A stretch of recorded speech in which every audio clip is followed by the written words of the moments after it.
Telangana voice news में आप सबका इस्तकबाल है। आइए नजर डालते हैं आज के अहम खबरनामे पर।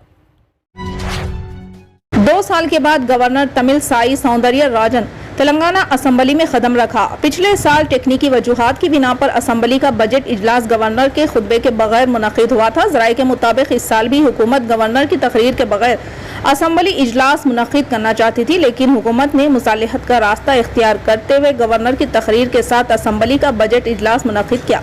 बजट इजलास के मौके पर गवर्नर तमिलसाई का इस्तकबाल कानून साज कौंसिल के चेयरमैन गट्टा सुखेंदर रेड्डी, कानून साज असेंबली के speaker Pocharam Srinivas Reddy, chief minister Chandrashekar Rao और वजीर उमूर मुखन्नीना विमुला प्रशांत रेड्डी ने किया। गवर्नर ने मुस्कुराते हुए कानून साज असेंबली और कौंसिल के अरकान का इस्तकबाल किया। इसके बाद गवर्नर ने तेलुगु में अपनी तकरीर का आगाज किया। गवर्नर ने अपनी तकरीर का इख्तिताम जय तेलंगाना के नारे के साथ किया। तकरीर के बाद कौंसिल के chairman, speaker, chief minister KCR ने गवर्नर को विदाई किया। नारायणपेट मुस्तकिल महल्ले बाबरपेट बज़्द मक्का मस्जिद का साकिन मोहम्मद दानिश वल्द मोहम्मद मोइस फरवरी 2014 से लापता था। इस सिलसिले में नारायणपेट पीएस में एक शिकायत भी दर्ज करवाई गई थी।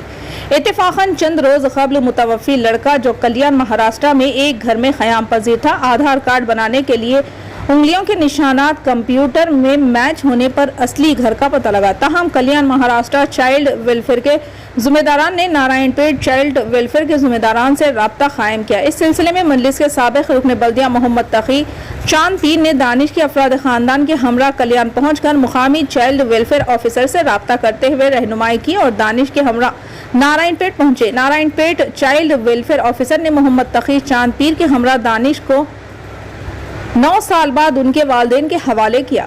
दानिश की उम्र 19 साल बताई गई है, जो 2014 से लापता था। इस मौके पर मोहम्मद दानिश के वालिदैन ने मसरत का इजहार किया।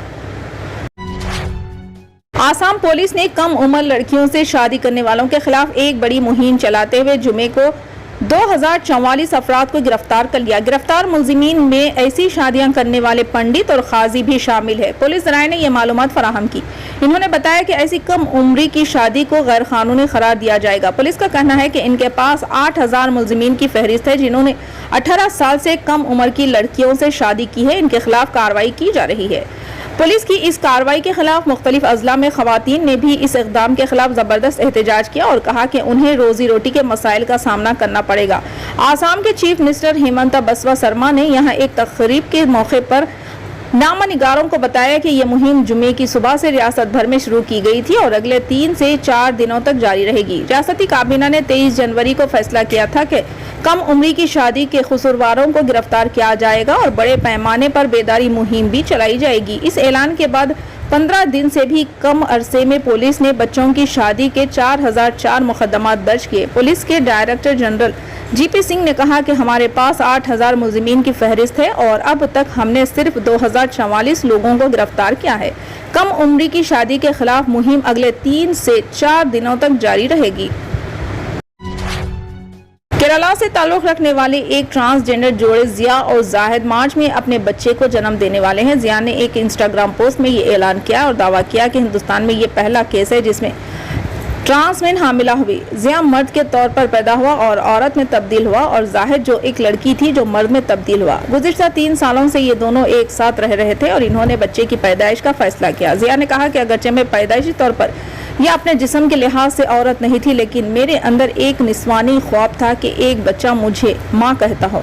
3 साल हो चुके हैं हमें एक साथ रहकर और मैं 1 महीने के अंदर माँ बनने वाली हूँ। जिया ने अपने इंस्टाग्राम पोस्ट में इस अमल की तफसील पेश की।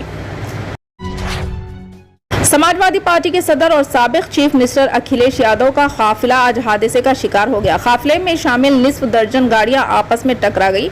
यह हादसा बरदोई में पेश आया जिसमें कई गाड़ियों को नुकसान पहुंचा और 4 अफराद जख्मी भी हुए जिन्हें इब्तदाई तिब्बी इमदाद के लिए हॉस्पिटल में दाखिल कराया गया। इस हादसे में अखिलेश यादव को कोई चोट नहीं आई। इनकी कार के पीछे आने वाली गाड़ियां आपस में टकरा गई। अखिलेश यादव यहाँ हरपालपुर के बेथापुर में एक शादी की तकरीब में शिरकत के लिए जा रहे थे। दरियासना मालवा बलग्राम रोड फरहत नगर रेलवे क्रॉसिंग के करीब के खेमीपुर गांव के करीब यह हादसा हुआ। हादसे के बाद की कुछ वीडियोस भी मंजर आम पर आई जिसमें देखा जा सकता है 4 से ज्यादा गाड़ियों को नुकसान पहुंचा है। लोग गाड़ियों के गिर जमा है।